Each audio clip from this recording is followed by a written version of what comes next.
Hey everybody, welcome back to another Daikon Dissectional production hosted by Deathstroke9.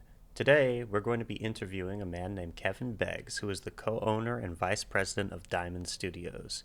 He is an engineer and producer for the studio, where he specializes in working with live instruments and vocals. He's also in 3 bands, Ditch Lily, where he plays drums, Hotel Street, a 2-piece that's just starting out, and Jabbok, his band that's just released a single called Fool Me Once for an upcoming album. He enjoys the creative process of music from beginning to end and loves seeing the product evolve from concept to reality. I took a little bit of time today to talk to Kevin, and here's that. All right. Hello, Kevin. Hey, Daniel. How you doing? I'm doing great, man. Doing really good. So, if I'm not mistaken, you are co-owner and a sound engineer at Diamond Studios, right? And a producer, right? Correct, yes. So, why don't you introduce yourself really quick? Like, what do you do at Diamond Studios? So, as you said, I'm a co-owner and I'm also the VP of Diamond Studios.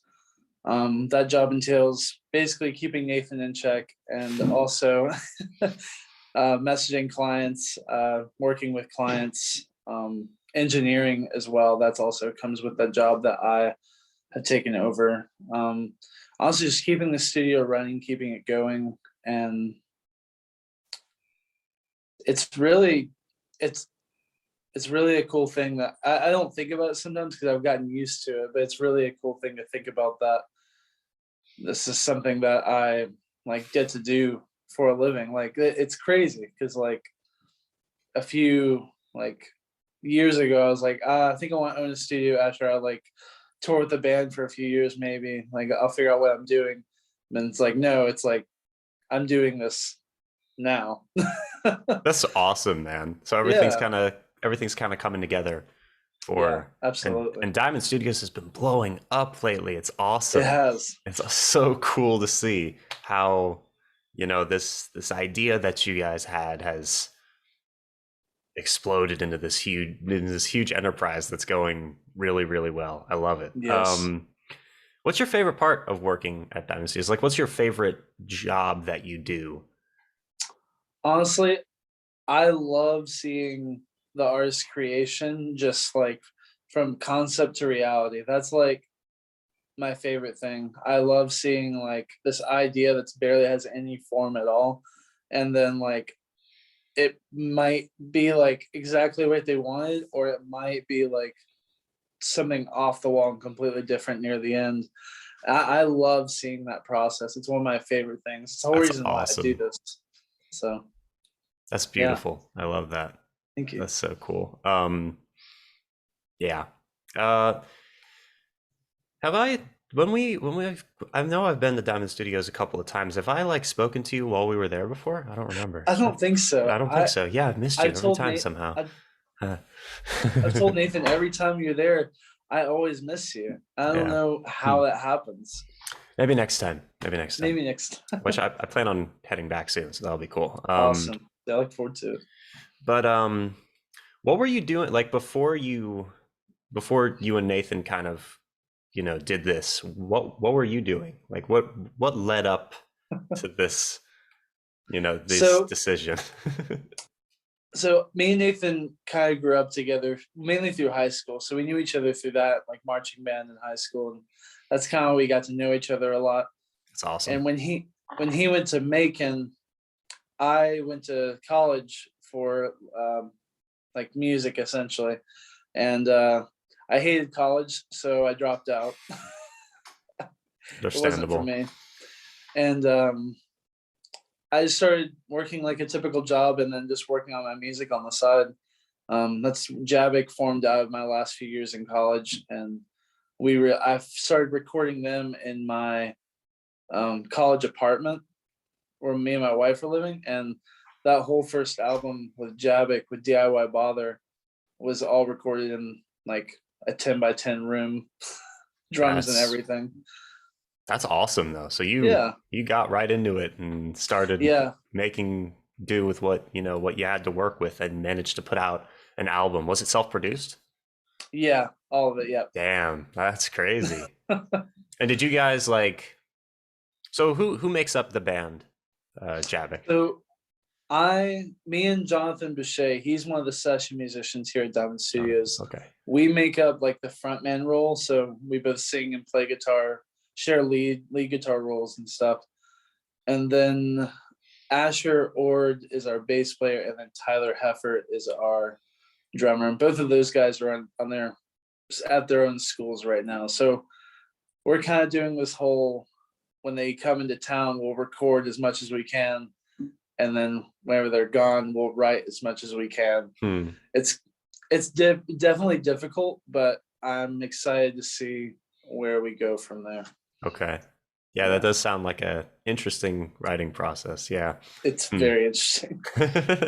um, okay. So, and then if you're not only in Jabbok though, you're also a part of two other groups, Ditch Lily, which I've actually Right. heard multiple songs by Ditch Lily, and I think I follow you guys on Instagram. And are you going on, or were you just on tour? Or are you going on tour? Or Now there's two Ditch Lilies. just two Ditch Lilies? Ah, okay, Yes. interesting. One of them has one single out right now, and that's all we have right now. And the other one I think has maybe an album or two. I can't remember everything. Why are there two Ditch Lilies? I don't know. Oh, okay. Okay, cool. No, it was just another band that was formed, and the guys who started the Ditch Lily I'm in, I guess they didn't look into it or didn't know anything about it. Ah, okay. But we get confused often. Hmm. In fact, somebody actually was they were mad at us because one of the singers, I guess, had said something really rude to another person, and they were like upset at us. Like, we had a DM saying like, I can't believe you said this. And Anna Gonzalez, who's the lead singer, was like, I'm sorry, I don't think we said anything to you. That's so that's uncomfortable. Oh dear. All Yeah. right. That's yeah. Were you able to sort that situation out though? Yeah. It Okay. was all fine. They found out and they're like, oh, sorry, wrong band. Okay. And then the other group you're in is a two-piece called Hotel Street. Have you guys We released have anything yet? we have not. We're Okay. currently in the process of releasing a single. Okay. It's going to be called Another Year in My 20s. Hmm. And that's actually me and Jonathan. We started, writing music for Jabbok when the other guys were away, and we were like, why don't we just make a duo, because we're gonna end up writing all these songs that don't sound like Jabbok, and they need to be like their own thing. So we have Diamond Studios as a Studio B that I had before Diamond Studios, which it was kind of a startup. It wasn't going anywhere yet, Okay. and it was on a street called Hotel Street, and so we Ah. named it Hotel Street because that's where we were doing a lot of our writing for a while. And it's like maybe like 15 minutes from here, probably. Oh, It's like right okay. up the road. So What's yeah. the difference between Jabbok and Hotel Street in like general sound? Like I've so from what I've heard from Jabbok, it's like your guys are like an alternative group, Right. right? Yes. What's the difference in like genre, or is there a difference in? There's definitely a difference. We've been really intentional with trying to make it Hotel Street kind of like our more, not as guitar focused, if that makes sense. Sure. Because Yeah. Jabbok is very guitar focused. We write lead lines with guitar. That's everything we're doing is guitar driven. Hotel Street's kind of more, I would say, melody driven probably, and more like trying to use our more folk elements, like just about acoustic guitars, organs, pianos, trying to use those as our main form rather than guitars. I love that. I mean, we have about 10 or 11 songs like written, and we're working on tracking them down. So we're excited to release some stuff. I'm excited to hear anyway. it. Let's go. Yeah. Yeah. I think I'm following all you guys, so hopefully, does Hotel Street have an Instagram page yet or no? Yes, it does. Okay. Yeah. Cool. We have no post, but it is there. All right. So before starting this conversation, like, what was it, like 30 minutes ago, I listened to the new single by Jabbok called "Fool Me Once." This can't go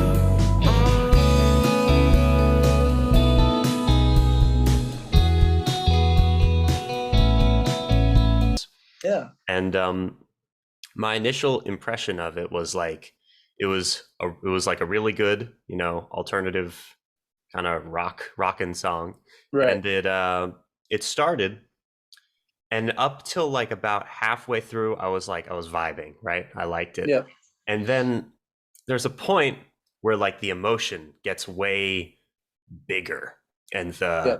the power of the song like tripled, kind of, which was so awesome to see. I loved that. It was awesome. The Thank you. chorus was really catchy and fun, and Yeah. it worked. Everything worked very well Yeah. together.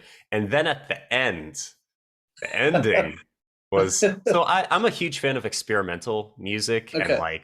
like weird music. So that Right. ending was like the icing on the cake for me. I loved the ending, and was like, I wonder what this could mean. What are these numbers? Is it a secret message, perhaps, or a date, or So, yeah, and like the reversed uh, Yeah. music and stuff that was going at the same time. Definitely.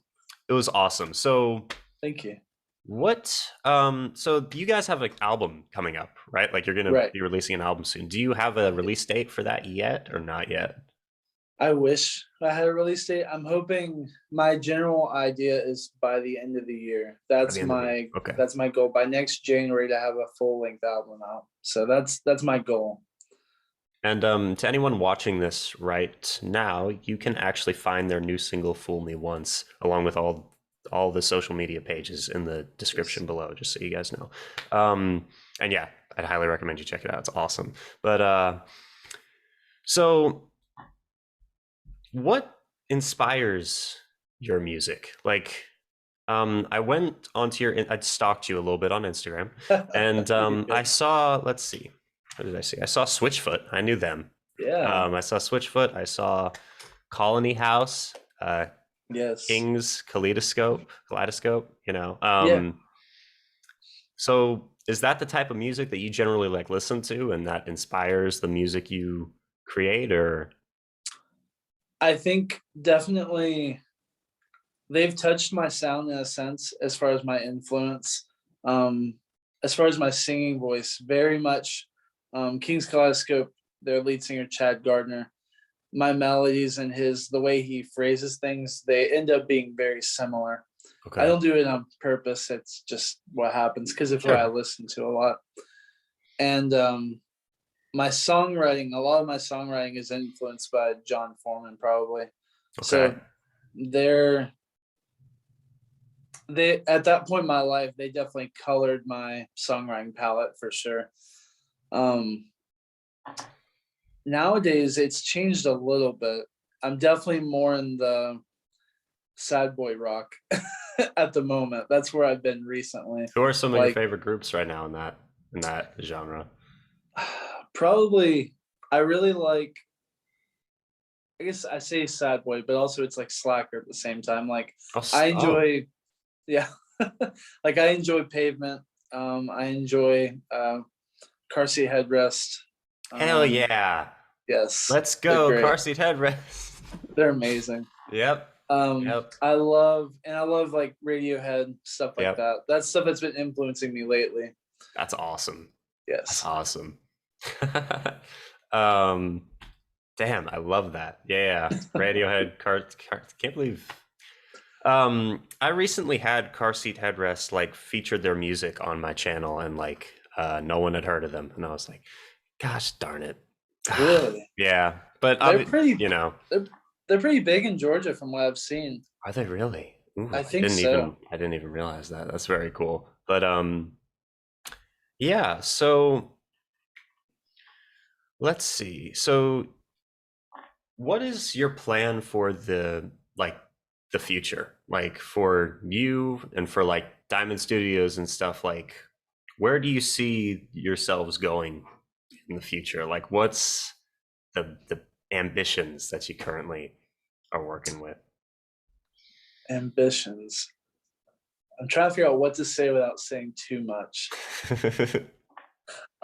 Definitely growing the music scene of the area we're at. That's the heart and goal of like why we're a studio in this area specifically. Because I would say before we got here, this was a musically dead area. And so nobody had a way to express their art in any way, really. And it was really kind of like depressing when you sit there and think about it, like there's nothing for anyone at all. And so we had to, like, obviously there's a lot of thought that went into it, but we just felt like this is where we have to be, this is where we need to be. And we want to grow this music scene for not only us, but for the younger rock stars and hip hop artists and country singers that are going to be coming from this area. Sure. And as far as where we want to go, I mean, if I don't know if you can set a limit on it, if I'm being honest. Awesome. Well, like we really like, whether it be future locations outside of Georgia or working with A-listers like weekly, like it's limitless in my mind.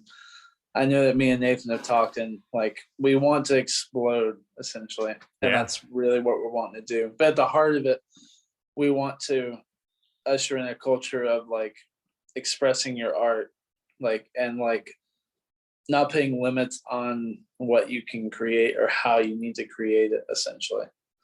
Love that. Love the way you phrase that. Yes. Thank you. Hell yes. So yeah, as a a person who's been making my own music for a little while now, or at least writing my own music, you guys and everything that you do inspires me a lot. And everything that you do has, like, it's so cool. And I just want to say thank you for, first of all, for like coming on here and being willing to do something like this, but also for everything that you guys are doing in the music scene, in like not just Toccoa, but like Georgia in general. Like you guys are uplifting a lot of people and helping a lot of people. And you guys are like, one thing when I was first looking for a studio to try to record at, it had to be affordable, and you guys are very much that. Yes. And you guys have so many different programs you're running, so many different, so much.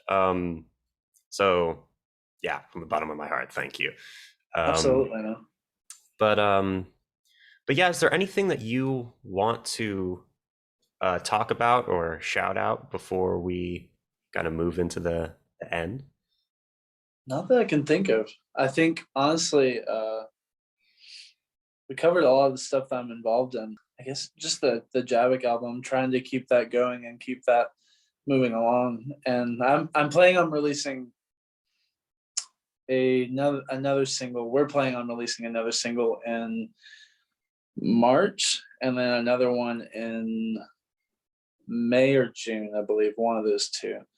And the songs are going to get progressively better. Like, I'm pretty confident in that. Ooh, so okay, that's awesome. I'm very excited to hear Jabbok's new material and to hear Hotel Streets. When they start releasing stuff, excited to hear that, because I love folk music. Also, I love alternative music and weird music as well. So it's perfect. You're touching on two things that are very dear to my heart. Love it. Awesome. But before we go, I want to say, why should people listen to, let's use Jabbok as an example, since that seems to be your main project. Why should people listen to Jabbok? It's a great sound. We deal with a lot of our emotions through these songs. It's real music. We're not just regurgitating stuff and throwing it out there hoping to get famous off of it. We genuinely write this stuff because we enjoy writing the music, and I just feel like it's genuine music. I think that's what I think it's what I'm trying to push through everything I'm doing. Really, is I just want genuine music to be written. Just authenticity and honesty and like almost a raw sense of emotion. And it's that definitely it came through on the single "Fool Me Once." So cool, awesome. Thank you. Well, thank you so much for joining me today. I really enjoyed this talk, and I hope I get to meet you in person sometime soon at absolutely, Diamond Studios. And Yeah, all right. Cool. Thank you so much for joining me. I'm going to end the recording.